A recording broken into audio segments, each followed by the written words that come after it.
الحمدللہ وحدہ والصلاة والسلام علی من لا نبی بعدہ اما بعد فاعوذ باللہ من الشیطان الرجیم بسم اللہ الرحمن الرحیم وأوحینا الیہم فعل الخیرات واقام الصلاة وایتاء الزکاة وکانوا لنا عابدین۔ محترم ناظرین کرام، زکوٰۃ ایک ایسی اہم ترین عبادت ہے جو پہلی امتوں پر بھی فرض تھی۔ یہ ایسا نہیں ہے کہ صرف اس امت محمدیہ پر جو ہے نا وہ زکوٰۃ فرض ہوئی ہے۔ قرآن کریم کی روشنی میں چند مثالیں آپ کے سامنے پیش کروں گا جن سے یہ واضح ہوگا کہ پہلی امتوں پر بھی زکوٰۃ دینا لازم تھی۔ زکوٰۃ کا لغوی معنی ہے پاک کرنا اور بڑھنا، جبکہ جب ہم لفظ زکوٰۃ بولتے ہیں تو اس کا معنی یہ ہوتا ہے کہ سال گزرنے کے بعد ایک مخصوص مال، جس کو ہم نصاب کہتے ہیں، نصاب زکوٰۃ، اس میں سے ایک متعین مال جو ہے وہ حقدار لوگوں کو دیا جاتا ہے، جن کو ہم مصارف زکوٰۃ کہتے ہیں، مستحقین زکوٰۃ کو دیا جاتا ہے تو اس کو زکوٰۃ کہتے ہیں۔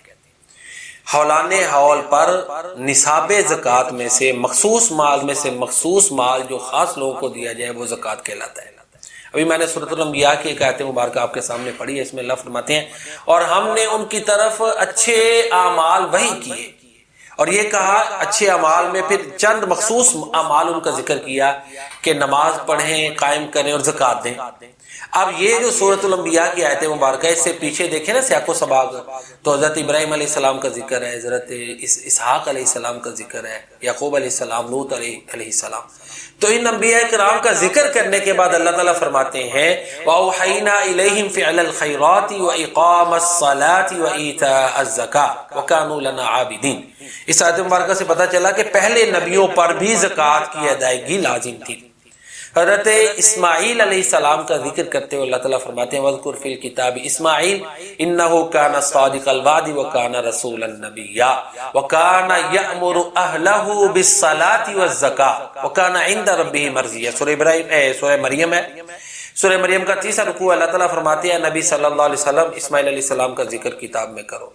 وہ اپنے اہل کو، وہ ایک سچے نبی تھے اور اپنے اہل کو نماز پڑھنے اور زکوٰۃ دینے کا حکم کرتے تھے۔ ایسے حضرت عیسیٰ علیہ السلام نے جو پہلا کلام کیا تھا، جب حضرت مریم علیہ السلام پہ جھوٹی تہمت لگی تھی تو حضرت عیسیٰ علیہ السلام نے بچپن میں کلام کیا تھا، اس عمر میں کلام کیا تھا جس عمر میں بچہ کلام نہیں کر سکتا، ان کا معجزانہ کلام ہے، تو وہ قرآن، اللہ نے قرآن بنا دیا۔ اللہ اکبر۔ تو حضرت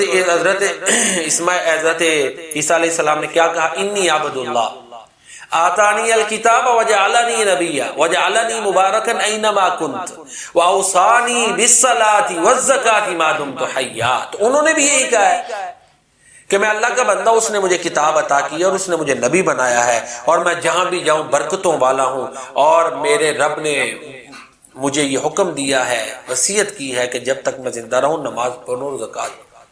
تو محترم ناظرین کرام، ان چند آیات سے جو ہے نا پتہ چلتا ہے کہ زکوٰۃ اتنی اہم ترین عبادت ہے کہ سابقہ انبیاء کرام کو اللہ تعالیٰ نے حکم دیا اور وہ اپنے اہل و عیال کو حکم دیتے تھے کہ تم نے زکوٰۃ ادا کرنی ہے۔ اسی طرح سورۃ المائدہ کے تیسرے رکوع میں بنی اسرائیل کا ذکر ہے، تو اس میں اللہ تعالیٰ فرماتے ہیں وَقَالَ اللَّهُ إِنِّي مَعَكُمْ لَإِنْ أَقَمْتُمُ الصَّلَاةَ وَآتَيْتُمُ الزَّكَاةَ وَآمَنْتُمْ بِرُسُلِي، اور اللہ تعالیٰ نے کہا کہ بے شک میں تمہارے ساتھ ہوں اگر تم نماز قائم کرو اور زکوٰۃ دو اور میرے رسولوں پر ایمان لاؤ۔ تو ان چار مقامات قرآن سے یہ واضح ہوا کہ زکوٰۃ ایک اہم ترین عبادت ہے اور اس کی ایک تاریخ ہے، اور اللہ تعالیٰ نے پچھلی امتوں اور پچھلے انبیاء کرام علیہ السلام کو بھی زکوٰۃ دینے کا حکم دیا تھا۔ اور زکوٰۃ معاشرہ کے لیے ایک بہت بڑی نعمت بھی ہے کہ معاشرے سے محرومیاں ختم ہوتی ہیں، طبقاتی تقسیمیں دور ہوتی ہیں، امیر غریب میں جو بہت دوری ڈسٹینس ہوتا ہے وہ ختم ہوتا ہے، اسی طرح جو لوگ پرسان حال جن کا کوئی نہیں ہوتا ان کی ضرورتیں پوری ہوتی ہیں۔